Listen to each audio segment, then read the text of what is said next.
안녕하십니까. 우리 동네 머니코치의 정재기입니다. 하루가 다르게 오르는 집값을 보면서 많은 분들이 참 나는 언제 부동산 내 집 사나 이런 생각도 드시고 또 높은 거대한 빌딩들 보면서 참 좋겠다 건물주들은 이런 생각들 하시죠. 그런데 우리 같은 일반인들도 이러한 커다란 빌딩의 주인이 될 수 있습니다. 바로 건물주가 될 수 있는 방법인데 그럼 돈 많이 들지 않느냐? 아닙니다. 커피 한 잔 값으로 건물주 되는 방법, 리츠에 대해서 알아보겠습니다.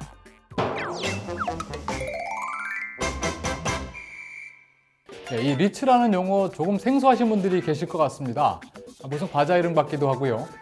이 리츠라는 것은 쉽게 말씀드리면 부동산에 투자하는 펀드 이렇게 말씀드릴 수 있겠습니다. 영어로는 리얼 에스테이트 인베스트먼트 트러스트, 부동산 투자 신탁 이렇게 표현을 할 수 있는데 일반적인 펀드랑 비슷합니다. 많은 사람들한테 돈을 투자금을 모아서 펀드를 만드는 거죠. 그걸로 부동산을 매입하거나 관련된 산업에 투자를 해서 거기서 발생된 수익을 다시 투자자들한테 배당으로 돌려주는 그런 금융상품이 바로 리츠입니다.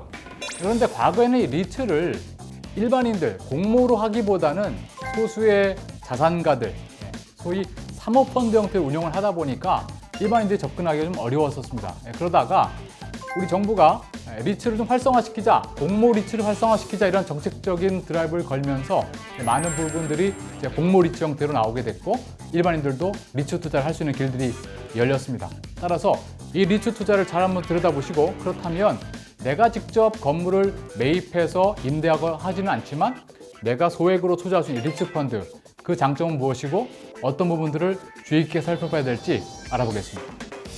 먼저 리츠 투자를 하는 가장 큰 장점은 소액으로 좋은 부동산에 투자할 수 있다는 겁니다. 예를 들면 대형 쇼핑센터, 백화점, 커다란 오피스 빌딩 개인이 매입하려고 그러면 이건 수백억, 수천억이 들어도 쉽지 않은 그런 돈이죠.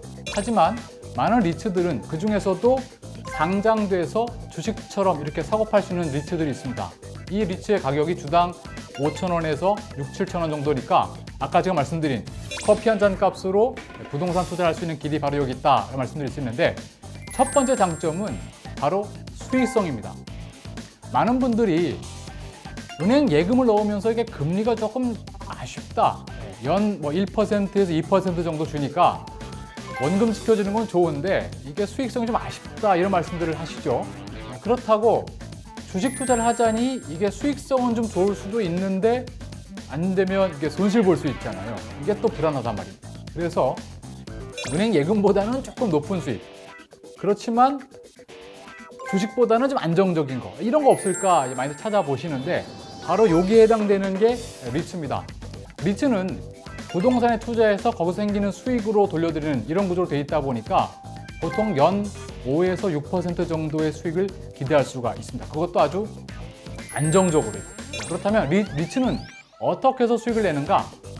이 모아진 돈을 가지고 건물을 매입을 하죠. 그러면 거기서 생기는 임대 수익이 꾸준히 발생하지 않겠습니까? 그 임대 수익이 첫 번째. 두 번째는 건물을 매입했다가 싼 가격으로 매입을 했다가 나중에 보유한 이후에 높은 가격에 그 건물을 팔게 되면 거기서 생기는 매각 차익이 또 수익이 될 수 있습니다. 그래서 수익성이 첫 번째 대목이 되겠고 두 번째는 유동성입니다. 많은 분들이 부동산 투자하실 때 큰 돈이 들어가는 게 좋은데 수익성 내는 것도 좋은데 갑자기 돈이 필요할 때 이것을 매각을 해서 현금화시키는데 어려움이 있을 수 있거든요. 즉 원하는 때에 현금화시키지 못하면 즉 유동화시키지 못하면 어려움에 빠질 수가 있다. 그럴 때 비해서 이 리츠 같은 경우는 워낙 많은 투자자들이 형태로 투자를 했기 때문에 내가 갖고 있는 부분들을 매각을 하고 바로 현금화시킬 수 있는 즉 내가 원할 때 현금화시킬 수 있는 유동화시킬 수 있는 부분에서 장점이 크다 이렇게 말씀드릴 수 있겠습니다. 그리고 현재 아직 시행은 안 됐습니다만 빠르면 올해 3월경부터 투자 자금 원금 5천만 원까지 즉 이 리츠를 3년간 보유하게 되면 거기서 생기는 그 기간 동안 생긴 배당 수익에 대해서 9%로 분리과세한다는 그런 세제 혜택도 현재 준비가 되고 있습니다. 일반적인 은행 예금을 넣으셨을 때 받는 이자, 그 이자 소득에 대해서 15.4%를 부과하는 것에 비하면 이 9%의 분리과세는 대단히 매력적인 포인트라고도 할 수 있겠습니다. 그리고 정책적으로 정부에서 리츠를 활성화시키기 위해서 계속 정책적 드라이브를 걸고 있다는 것, 이것들도 사실 과거의 경험 돌이켜보면은 정부에서 뭔가 이렇게 활성화시키고자 할 때 그때 참여하시게 되면 좋은 소식들을 많이 거둬가셨던 것을 보실 수 있습니다.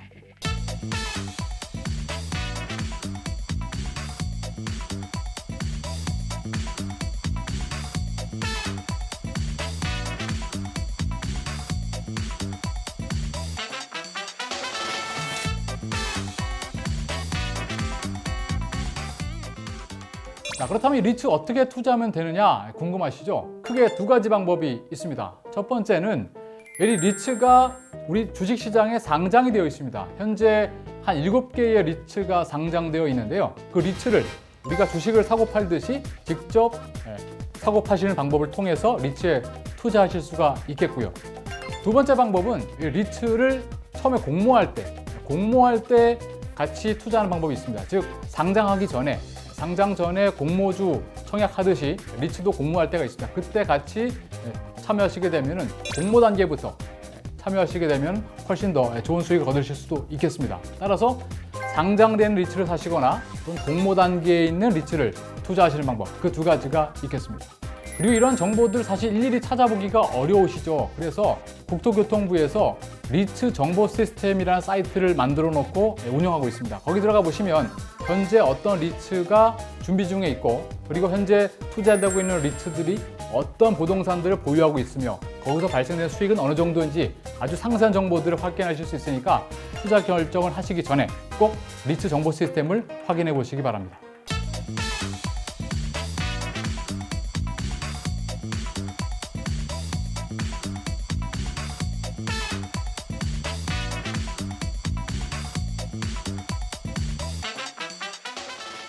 이 리츠 좋기만 하냐? 당연히 주의하실 부분들이 있죠. 핵심은 이게 부동산 투자입니다. 그렇기 때문에 이 리츠가 투자하고 있는 이 부동산이 계속 안정적인 수익을 낼 수 있겠느냐? 이게 가장 중요한 포인트가 되겠죠.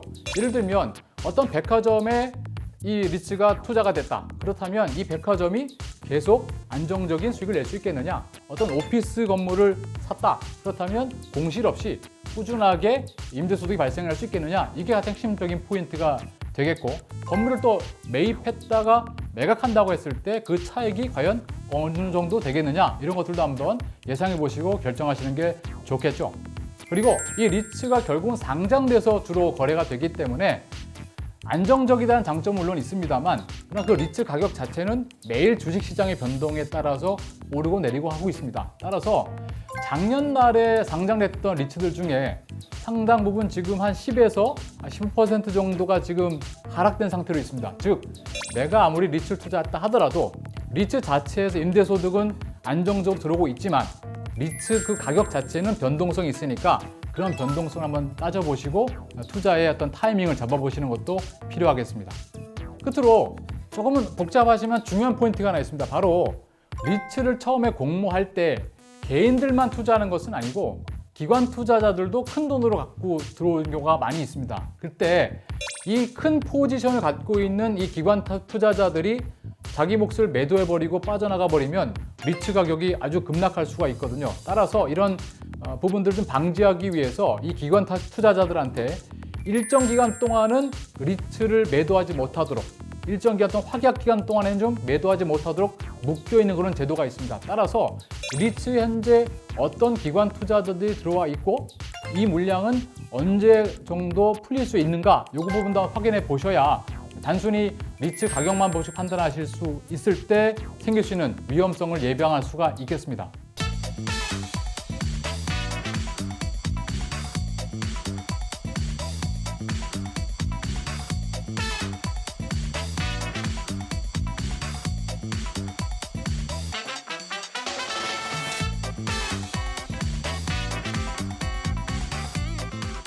우리가 일반적인 아파트는 뭐 몇억, 비싸면 몇십억 이 정도 얘기가 되죠. 하지만 리츠에서 투자하는 것들은 주택은 별로 없습니다. 대부분 아주 커다란 부동산이죠. 예를 들면 백화점, 서울역 앞에 있는 어떤 커다란 빌딩 이런 것들은 몇천억 단위입니다.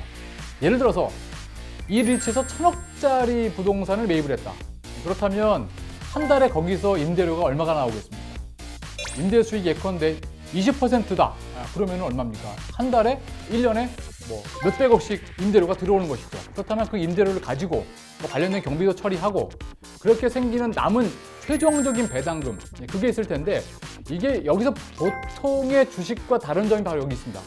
보통 주식 같으면 그렇게 해서 회사가 영업이익을 많이 올렸을 때 그 중에 일부는 다시 재투자, 뭐 설비 투자를 한다든지 아니면 회사 내에 유보하는 돈으로 둘 수가 있기 때문에 생각보다 많은 돈들이 주주한테 배당으로 나가지가 않습니다. 그에 비해서 이 리츠는 수익의 90% 이상을 배당하도록 되어 있습니다. 그렇다면 이 리츠가 1,000억을 투자해서 예컨대 100억, 최종적으로 10%의 수익을 올렸다. 그렇다면 그것을 거기에 대해서 90%는 최소한 투자자한테 배당을 다 해줘야 된다는 거기 때문에 그 이유 때문에 배당 수익률이 6%, 즉 1,000억 투자해서 60억 정도의 수익을 낼 수 있다고 그러면 일반적인 본인이 직접 건물을 사가지고 관리를 하면서 더 필요한 세금도 낼 거 걱정하면서 할 것이 아니고 간접 투자를 통해서 편하게 한 6% 정도의 수익을 낼 수 있다면 매력적인 투자처가 아닐까, 그렇게 생각해 볼 수 있겠습니다. 우리 동네 머니코치의 정재기였습니다.